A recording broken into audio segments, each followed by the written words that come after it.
Não era o que se esperava. Com a reabertura dos Estados Unidos, está faltando trabalhador. Essa é a Visão Libertária, sua fonte de informações descentralizadas e distribuídas. Está acontecendo um efeito curioso lá nos Estados Unidos. Lá a vacinação já está bastante avançada, os números de casos caíram bastante e até mesmo os estados que impunham um forte isolamento social e muitas proibições, como Nova York e Califórnia, já estão no processo de reabertura. Restaurantes no país todo já estão autorizados a voltar a funcionar ou estão na expectativa de poder voltar em breve. Muitos deles, porém, não vão conseguir reabrir tão cedo porque estão com um problema peculiar, não conseguem contratar gente. Isso é um efeito inesperado, visto que houve muita demissão no início da pandemia. Existe muita gente na fila do desemprego, justamente devido às regras que obrigavam restaurantes e bares a fechar. Todos imaginavam que haveria uma enorme quantidade de pessoas dispostas a voltar a trabalhar. Mas não é o que está acontecendo. A coluna do blog Cabeça Livre traz um texto do FEE, Fundação para a Educação Econômica, que fala sobre o tema. A matéria cita o exemplo do Philadelphia Inquirer, que mostra a situação de vários restaurantes, desde pequenos negócios locais até grandes redes de fast food, que estão tendo que adiar a reabertura ou reabrir com uma capacidade menor porque não conseguem contratar ninguém. Isso é uma situação inédita. O setor de bares e restaurantes sempre foi um dos maiores empregadores nos Estados Unidos e no resto do mundo. É uma das poucas áreas da atividade humana que uma pessoa pode fazer a vida apenas com esforço e dedicação. Não precisa necessariamente ter uma longa formação ou capacidade técnica. Sempre foi um abrigo de pessoas jovens que ainda não terminaram os estudos, de pessoas com baixa qualificação e gente disposta a trabalhar de todas as idades. Geralmente existe um enorme contingente de pessoas dispostas a trabalhar nessa área. Lembre-se, lá nos Estados Unidos as regras trabalhistas são menos invasivas. Empresas têm poucos custos na demissão do funcionário. Isso faz com que, com o início da crise, muita gente tenha sido demitida. Mas essa política de poucos entraves trabalhistas tem a vantagem ao contrário. Quando a atividade recomeça, as contratações são imediatas. Aqui no Brasil, ao contrário, como existe um enorme conjunto de custos e regras que empregadores têm que fazer frente até para demitir alguém, isso não faz com que as pessoas deixem de demitir, porque numa crise não há outra possibilidade. Mas o pior é que quando a economia começa a reaquecer, o empregador espera muito tempo até ter certeza que a coisa melhorou antes de começar a recontratar. No final, aqui tipicamente faltam empregos. Mas por que então esse fenômeno está acontecendo nos Estados Unidos? Bem, os entrevistados pelo Philadelphia Inquirer apontam vários pontos. Muita gente buscou outras ocupações nesse período, seja na economia por demanda, como Uber e similares, seja com empregos à distância, mas o fato é que o desemprego geral continua alto. Temos uma situação em que há um número recorde de vagas abertas que não são preenchidas e, ao mesmo tempo, temos um número recorde de desempregados. Como pode isso? Bem, você já deve estar desconfiado do que está acontecendo.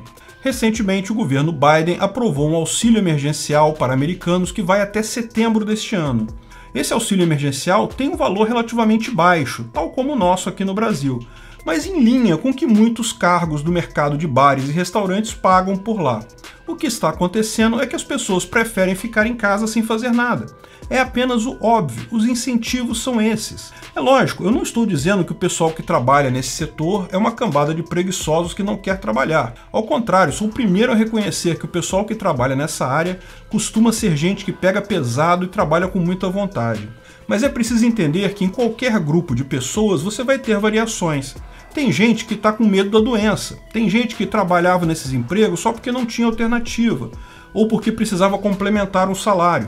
Agora que o salário está sendo complementado pelo governo, por que voltar a trabalhar? Você vai estar se arriscando a pegar a doença, trabalhando duro, para quê? Você já tem lá o checão do titio Biden até setembro garantido. No mínimo, você pode esperar um pouco até voltar a trabalhar, aproveitar, tirar umas férias, descansar um pouco. A legislação trabalhista não invasiva que eles têm lá nos Estados Unidos traz também vantagens aqui. O empregado não tem direito legal a nada lá, mas pode negociar livremente qualquer coisa com o patrão. Então, numa situação dessas, fica uma época propícia para acordos entre as partes vantajosos para os trabalhadores. E alguns lugares já estão fazendo isso, oferecendo bônus para contratação, bônus para indicação, um monte de vantagens. Isso tende a equilibrar o mercado em breve, é a beleza do mercado funcionando. Ao contrário, aqui no Brasil, o patrão é proibido de fazer acordo com o empregado porque absolutamente qualquer coisa diferente do estritamente escrito na CLT pode ser entendido pela Justiça Trabalhista como salário adicional e causar enormes problemas para o empregador depois. Existe um dito muito comum entre advogados trabalhistas aqui no Brasil: patrão bonzinho se dá mal. Na verdade, eles usam um palavrão aqui, mas eu vou ficar no de se dá mal só. Qualquer ajuda extra que você der, qualquer favor que você fizer, qualquer coisa que você combinar com o seu empregado será usado contra você na justiça, vai virar uma bola de neve de indenizações que vai fazer você perder uma montanha de dinheiro. Patrões e empregados são proibidos pela Justiça Trabalhista do Brasil de negociar qualquer coisa. E pode ter certeza, isso prejudica muito mais o empregado do que o patrão. Mas embora a situação seja melhor por lá, também é preocupante. Porque um outro fator a ser considerado nessa equação é que os donos de restaurantes e bares também receberam uma ajuda do governo nesse mesmo pacote. E isso faz com que eles também estejam numa situação relativamente tranquila. Não vou poder abrir por hora porque não tenho como contratar ninguém, mas eu posso ficar fechado mais um tempo, eu tenho dinheiro em caixa. No final das contas, o que estamos vendo lá, de certa forma, podemos ver aqui no Brasil também, é uma sociedade onde o dinheiro deixou de ser um indicador de escassez confiável. Tá todo mundo com uma montanha de dinheiro na mão e o dinheiro agora não está cumprindo mais a sua utilidade de servir como indicador de escassez. No final, parece que claramente o governo Biden está caminhando para o ideal socialista no seu governo. Todo mundo depende mais do quanto recebe do governo do que do quanto gera com o seu trabalho. E como o governo quer manter o controle da população, pode ser que esse esquema acabe durando por um longo tempo. Afinal, uma receita certa para a população não se revoltar contra o governo é o governo se tornar pagador de todas as pessoas. Se todo mundo recebe dinheiro do governo, todo mundo passa a ter um incentivo a mais para aceitar ordens deste. Só que isso é um passo perigoso no sentido da ineficiência econômica. Como Mises explica muito bem no seu paper sobre o problema do cálculo econômico, o preço das coisas tem um significado social que deriva da escassez delas. Preços são sinalizações para os agentes do mercado que rapidamente incorporam interesses e necessidades das pessoas. Caso você não conheça o problema do cálculo econômico do Mises, tem um vídeo no canal Ancapsu Classic em que eu detalho esse problema. No mercado em que faltam trabalhadores, os donos de restaurante teriam que aumentar os salários para contratar. Mas eles estão com sobra de caixa, podem esperar mais alguns meses com o negócio fechado. No mercado que faltam empregos, os trabalhadores teriam que correr atrás de alguma ocupação. Mas eles não precisam fazer isso. O governo garante o mínimo, afinal, por que sair de casa? Assim ficam todos felizes e inertes. E o que se esquece nisso é que todos dependemos do trabalho de outras pessoas. A riqueza é criada na sociedade pelas trocas voluntárias. Imprimir dinheiro novo e distribuir para as pessoas não faz aumentar a riqueza da sociedade. No final das contas, só vai fazer desvalorizar o dinheiro e tornar ele um indicador pior para transmitir as informações de escassez do mercado. Os preços de tudo no mercado americano têm crescido, a inflação está vindo aí. E mais do que isso, faltam peças, faltam chips, faltam insumos, não só lá como em vários outros lugares do mundo. Tudo resultado de governos que, como é tradicional, ao tentar resolver um problema, criaram um problema maior ainda. No final das contas, isso vai fatalmente gerar uma ineficiência econômica muito grande nos próximos anos e um aumento da pobreza no mundo todo. Paradoxalmente, todo mundo com dinheiro no bolso e mais pobre. Mas lembre-se, em todos os regimes socialistas do mundo, o povo afunda na pobreza, mas a classe política dominante mantém o controle e se dá bem. Então talvez seja essa mesmo a direção do governo Biden e dos socialistas do mundo todo. Deixar as pessoas anestesiadas de tanto dinheiro e sem produzir nada, levando elas a uma dependência do Estado da qual não conseguem sair.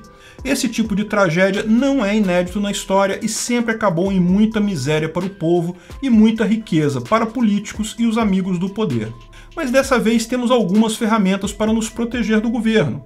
a informação descentralizada e distribuída, o Bitcoin, a internet, vários outros mecanismos para a sociedade operar independente do governo.